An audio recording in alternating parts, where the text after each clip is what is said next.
Hey guys, welcome back to Suitcase Princess. My name is Shanna. If you are new here, we are a family of 4 hoping to help other families get out and travel with their kids by finding more fun, more value, and less stress on their family adventures. Today, I was just gonna run down kind of a quick Washington, D.C. trip recap because I think I'm done sharing the pieces of that. Let you know what worked, let you know what didn't, and go from there. So, before we go any further, guys, please scroll down, show your support, hit that big red subscribe button, turn on the bell for notifications, and give this video a thumbs up. Let's start with how the heck Washington came into play. So I was originally looking, one of the things, bucket list, that I've always wanted to do. I have always wanted to go to Hershey. I have always wanted to go to Sesame Place. You guys know we have a Disney trip coming up later this year, and I just thought this could be like a fun road trip, maybe save a little bit of money, do something really fun, really kind of weird and crazy. So we started looking at the week of 4th of July because my kiddos are out of dance, and we just kind of started looking around, looking at things. Travel was really cheap at the time we started this, and so we realized that it's just such a long way from Texas. In order to be able to get up there and do everything that we wanted to do, it was probably gonna take a little more than the week of time that we had. So we started looking at flying. So the cheapest airport that we could fly into that's kind of still within a great driving distance was Baltimore. Well, if you're gonna be in Baltimore on 4th of July, why not do fireworks in Washington, D.C.? So I didn't even know it was a thing I wanted to do. I didn't even know if they were having them at the time because, you know, the last 18 months is bananas. So we didn't even know if it was a thing. But we kind of started planning around that for the goal. And then we started looking at rental cars, which, if you've done any traveling, if you follow any Disney group or any travel group anywhere, you know that rental cars, like a bunch of the places kind of sold off when they started suffering really bad. They started selling off their fleet of rental cars. No one was renting them. Well, now there are no cars, or they're not in the right places, or it's really expensive. So it was going to be nowhere near cost benefit to rent a car out of Baltimore and head on up into Pennsylvania. So we had the craziest idea because our flights were like dirt cheap. You guys know we use our Southwest points whenever possible, so they were fully paid for with our Southwest points, both round trip, in and out of Baltimore. So that was still really affordable, really affordable. But what if we didn't make that next leg of the trip and go into Pennsylvania? We have always talked about taking our kids to DC. We just kind of assumed they'd be a little bit older. Our younger one is 5, our older one is 9, but when you can get a great travel deal, why not, right? So we actually went, I have a whole video on where we stayed. We flew in on the 4th of July and we flew out the following Friday, I think. So we had a few days. I think we had, you know, the hotel, I have a video on that, was great. Hotel's wonderful, perfectly central, great. It only cost us about $800. So before we had left, the only money that we had spent was the TSA fees for the flight that was covered through points, and then about $800 on a room, which during a holiday week in probably one of the biggest destinations people want to go to for 4th of July is kind of a big deal to me. That coupled with the times that we're traveling in, we were able to reserve tickets to all of the kind of the big things that we wanted to do that were open, because that was the other thing, what was open, what was closed. We were able to reserve tickets to those things 30 days in advance. And so it guaranteed that we could get, you guys have said this a million times, we like to be there when they open. We like to be the first group through, and that's important to us because it suits the way we travel very well. Something that was a little bit weird about DC is that so many things don't open until like 11, which, you know, I'm used to things being like 8. And so you can get in and get out, have a great afternoon. So this is a little weird. So we'd have to kill some time in the morning, or there was just no real rush, which was also awesome. So we went in on the 4th of July. Well, we took the very first flight out. Again, I like doing that. We fly Southwest out of Hobby, and it tends to be direct flights everywhere. So it's the earliest, it's nonstop, it's pretty fantastic, and they tend to be the cheapest. So that suits our travel style well. So we flew in, and my husband had been looking through the Uber app to get us to the hotel. We have some little folding car seats. I don't have one in here to show you, but I'll link them.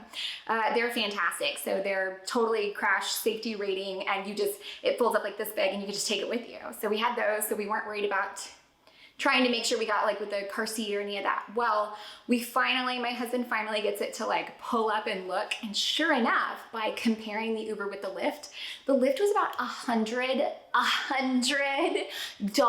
cheaper than it would have been had we just booked an Uber to go the 45 minutes from Baltimore International to our Embassy Suites Hotel in downtown DC. So definitely check, compare, look at all of your options and price check, because you can save a ton of money. We saved a ton of money before we even left the airport. So that was really great. Sidebar, keep this in your brains. We took the 5 something a.m. flight out of, boarding at 5:50 a.m. flight out of Houston on a Sunday on a holiday. So our plan was to get to the airport, eat before we got on the plane.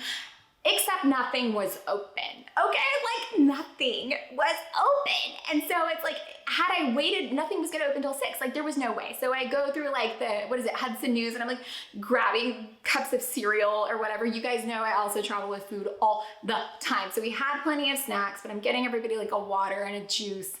And then we get here, we finally make it to Baltimore.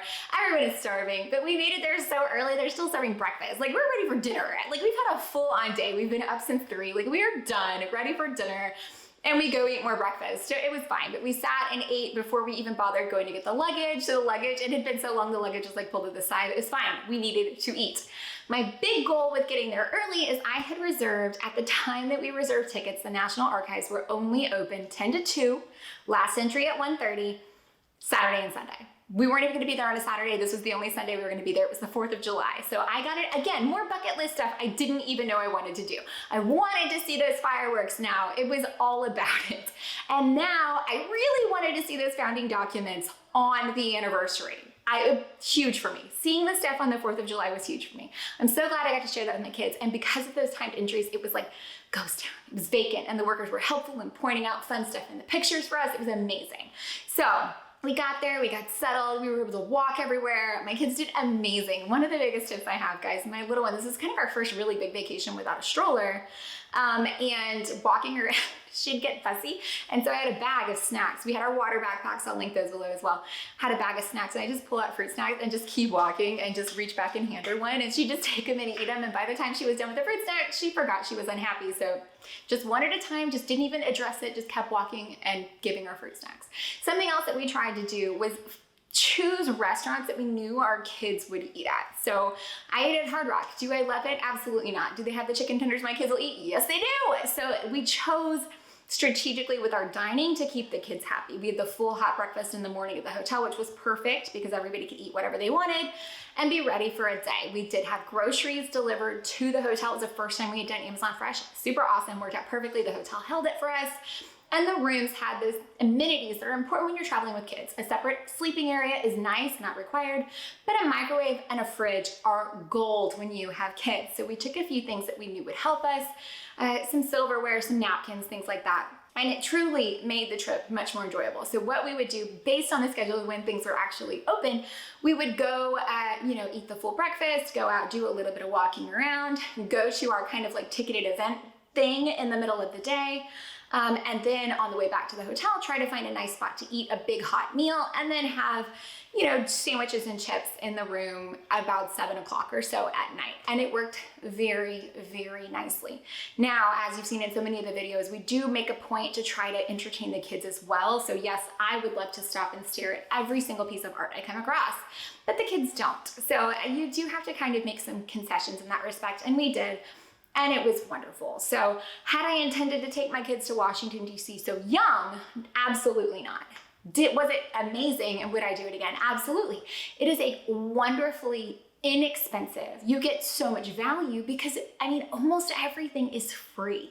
You cannot beat free. The Smithsonian's are free. I didn't even have to pay an online fee to reserve my tickets. Ford's Theater cost us $12. I did add 10 bucks. I added $8 for a donation, so I rounded up to 20, and then $5 each for their little handheld earpieces, but worth it. The amount of value that you can get out of this is I mean, amazing, amazing amount of value. Not to mention, many of you know we are a homeschooling family, and we had just wrapped up, I think, right through Lincoln and the Civil War in our history. So it was amazing for her to be able to go and see some of these things that we've just talked about, just learned about. So all in all, DC was amazing. I highly recommend it with kids, especially, you know, having planted those seeds and then being already familiar with so many of those things. But get out there, do the museums. They're super fun. They have sketch pencils at the art museums for the kids, and they have the things, the audio tours. Anytime you can do that, that's gold. And then there was tons of stuff, even in the American History Museum, for the kids to touch and play with. So it's definitely geared toward families. Don't shy away from it thinking it's just museum, museum, museum. It's really fun stuff to do as well. Plus there's tons of outdoor space. I do have to tell you though, before I let you go, I am in Houston. It is hot all the dang time. It is humid all the dang time. DC might as well have been Houston, guys. It was just as hot, 97 degrees, felt like 101, just as humid. So that was kind of crummy. I was not necessarily, like I knew it'd be hot, but I thought it would feel different. It's not, it's the same kind of hot, and it's not a great kind of hot. So keep that in mind. Guys, I hope that you found it as helpful, entertaining, or informative. If you did, please show your support, scroll on right down, hit that big red subscribe button, turn on the bell for notifications, give this video a thumbs up, or head on over to Instagram or Facebook at Suitcase Princess. Bye guys.